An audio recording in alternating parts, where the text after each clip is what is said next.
नमस्कार, जय श्री राम। मैं हिमांशु मिश्रा आप सबके बीच में आज राम भक्तों की ऐसी कथा लेकर आया हूँ, ऐसे दमदार भाषण लेकर आया हूँ जिसको सुनते ही आपको वो आंदोलन राम जन्मभूमि का याद आ जाएगा।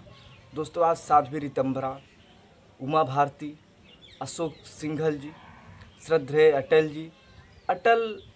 जी का भाषण वो आप सुनते ही आपका मन उत्तेजित हो उठेगा। और लाल कृष्ण आडवाणी जी का आपको पहले सुनाते हैं साध्वी रितंभरा जी। उन्होंने कहा कि राम कृष्ण के विरोधी कुत्ते की मौत मारे जाएंगे। सुनिए ये भाषण साध्वी रितंभरा जी का।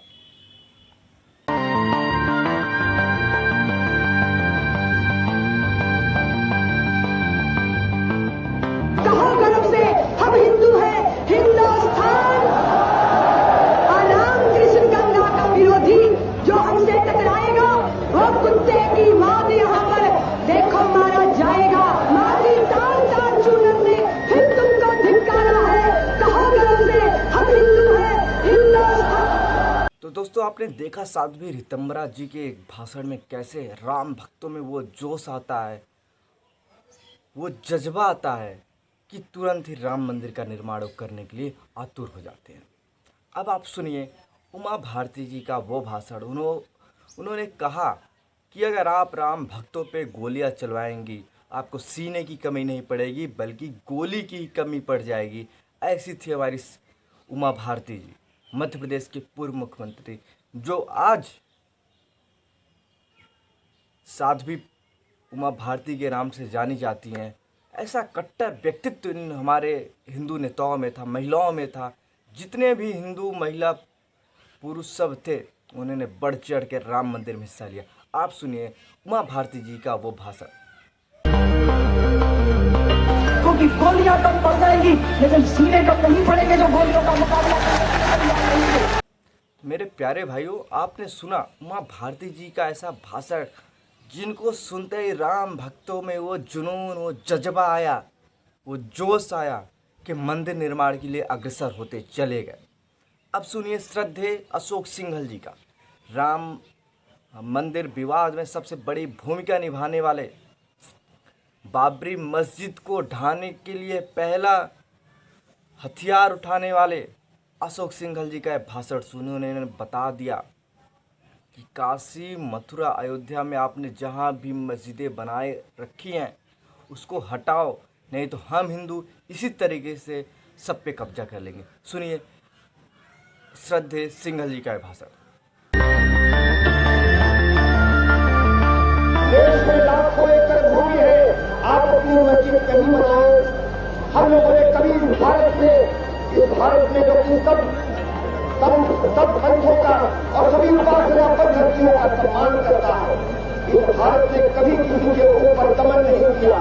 आप अपनी मस्जिद बनाए, मगर यदि आप कहेंगे कि हम अपनी मस्जिद वही बनाएंगे जहाँ राम की जन्मभूमि है, जहाँ कृष्ण की जन्मभूमि है, जहाँ भगवान शंकर का अवतरण स्थल है, तो आप समझ लें इस देश में अब वहाँ पर मस्जिदें नहीं रह सकती, वहाँ मंदिर बनकर। तो दोस्तों, आपने श्रद्धेय सिंघल जी का भाषण सुना। अब सुनाते हैं आपको भाजपा के लौह पुरुष लाल कृष्ण आडवाणी का वो भाषण। उन्होंने सीधा कह दिया था कौन सी ऐसी सरकार है जो मंदिर के निर्माण को रोक सकती है। उन्होंने सीधा कह दिया था कि मंदिर वहीं बनेगा। दोस्तों, वो 30 अक्टूबर को अयोध्या में कार सेवा करने वाले थे, लेकिन बिहार के लालू प्रसाद यादव ने, जो बिहार के मुख्यमंत्री उस तत्कालीन थे, उन्होंने आडवाणी जी को गिरफ्तार कर लिया और 30 अक्टूबर को कार सेवा से रोक लिया। तो आडवाणी जी ने कहा था कि कौन सी ऐसी सरकार है जो मंदिर निर्माण को रोक सकेगी, और मंदिर तो वहीं बनेगा। आडवाणी जी ने ये भी कहा था, और उन्होंने ये भी कहा था कि मैं आपको 5 किलोमीटर दूर मस्जिद बनाने के लिए ज़मीन दे दूंगा, आप वहाँ बना लीजिए। लेकिन उस टाइम के मुसलमान लोग ही आडवाणी जी की बात को नहीं समझे और आखिर में आज वही बात सच हुई। तो सुनिए हमारे आडवाणी जी की ये बात।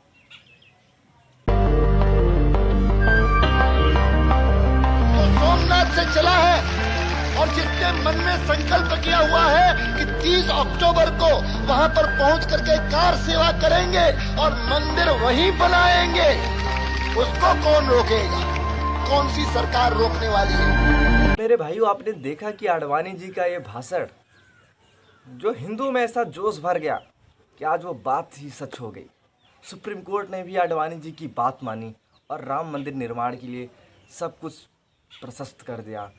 जो आडवाणी जी ने कहा था वही हुआ था। अब आपको सुनाते हैं भारत के पूर्व प्रधानमंत्री, कट्टर प्रवक्ता, विश्व के प्रवक्ताओं में अपनी हैसियत रखने वाले, भारत का आन मान शान कहे जाने वाले हिंदी भाषा को विश्व के पटल पे अटल जी ने जिस हिसाब से रखा वो काफ़ी सराहनीय।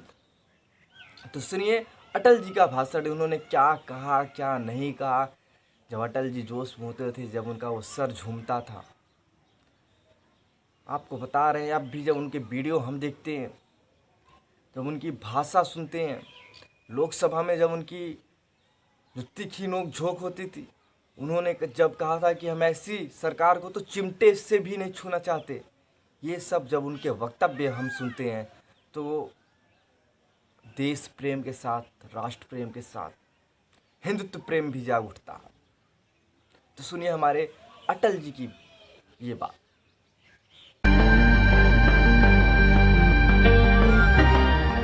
सुप्रीम कोर्ट ने कहा है कि जब तक अदालत में लखनऊ की बेंच फैसला नहीं करती, आपको निर्माण का काम मत करो। मगर सुप्रीम कोर्ट ने यह भी कहा है कि आप भजन कर सकते हैं, कीर्तन कर सकते हैं।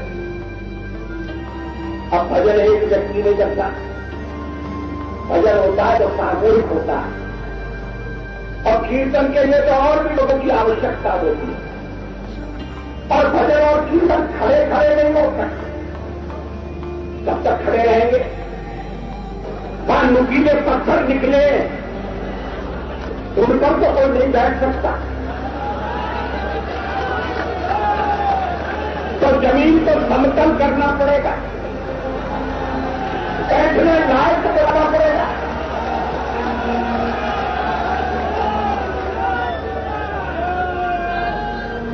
यज्ञ का आयोजन होगा तो कुछ निर्माण भी होगा, कम से कम बेटी तो बनेगी जहां राम का जन्म हुआ था। तो दोस्तों आपने देखा किस हिसाब से हमारे कट्टर हिंदूवादी नेताओं ने राम मंदिर आंदोलन हिसाब से भाषण दिया, वक्तव्य दिया, वो आज कहीं ना कहीं सत्य होता चला आ रहा है।